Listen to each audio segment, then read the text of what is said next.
Washington, CNN. All eyes were on the touching yet somber scene unfolding on the Senate floor. A line of senators waiting to greet their colleague John McCain, who stood at his Senate desk hosting an impromptu receiving line. But I couldn't take my eyes off the visitors' gallery above. There sat Cindy McCain, by herself in the front row, clutching a tissue while audibly sniffling as she tried in vain to push back tears as she watched the scene unfold. Even her sunny yellow dress could not mask the reality of the bittersweet moment. Her husband's aggressive brain cancer set off a bipartisan parade of colleagues eager to show him respect. That moment alone was poignant enough, but even more so up against the backdrop of the legislative drama on health care.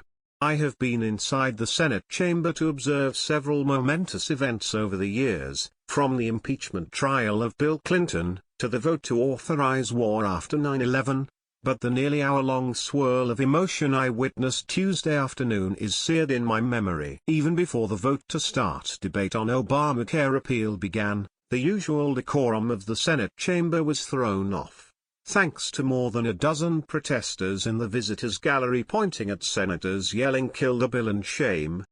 Protesters are not unusual, but what was out of the ordinary was how long it took to get them out.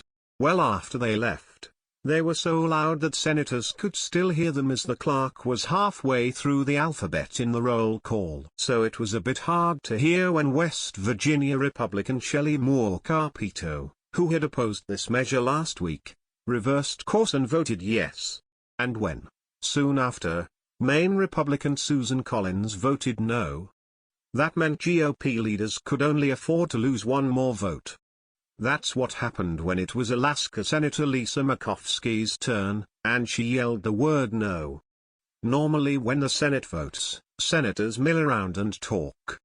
But on rare occasions, big votes or speeches, they sit at their desks. This was one of those occasions, and as luck would have it, Collins and Murkowski's desks are next to each other. You could sense a bit of relief that they had one another to fend off the angry vibes coming from GOP leaders for flouting them, and the president. And Democrats used a tactic to make their defiance even more stark.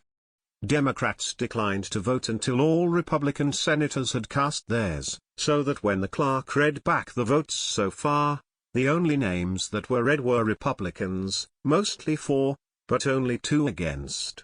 When their names were called as votes in the negative, Collins and Murkowski both smiled, as if that was the only expression that seemed appropriate to cut the tension in the air on the GOP side.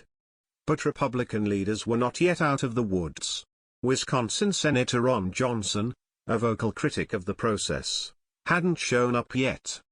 When Johnson finally appeared, the Senate Majority Leader was waiting for him, and the two men proceeded to have a 10-minute intense conversation right in the middle of the Senate floor. Though those of us in the press gallery above couldn't hear what they said, and couldn't see Johnson's face, McConnell's expressions spoke volumes.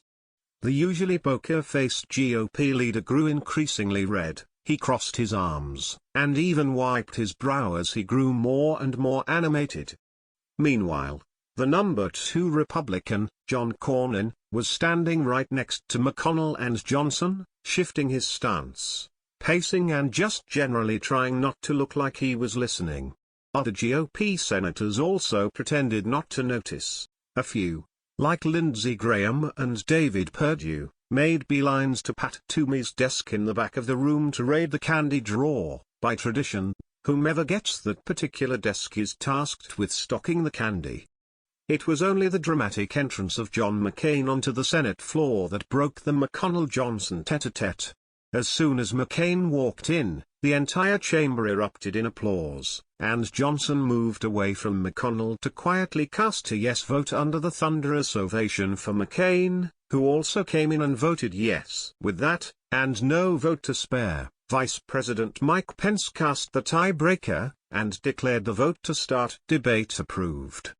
A handshake here, a pat on the back there, fun-loving quips and heartfelt bear hugs from just about all of his colleagues, from conservative GOP Senator Ted Cruz, whom McCain sparred with when he first came to the Senate, to liberal Democrat Elizabeth Warren, who got to know McCain tagging along on his famous globe-trotting adventures.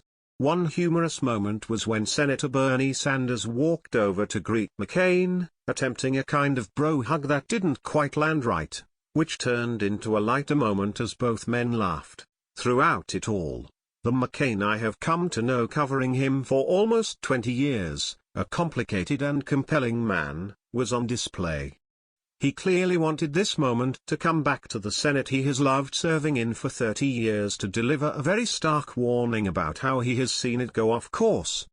But returning to deliver that message meant coming face to face with all of his colleagues at once for the first time since his cancer diagnosis and grim prognosis. And while McCain kept it together, his colleagues on both sides of the aisle, not to mention reporters in the press gallery, had a harder time. The speech was classic McCain, written with the help of his longtime speechwriter, co-author, and former aide Mark Salter. And though packed with tough love for colleagues on both sides of the aisle, it was infused with his love for the U.S. Senate and his country. "Let's trust each other, let's return to regular order," McCain said. "We've been spinning our wheels on too many important issues because we keep trying to find a way to win without help from across the aisle.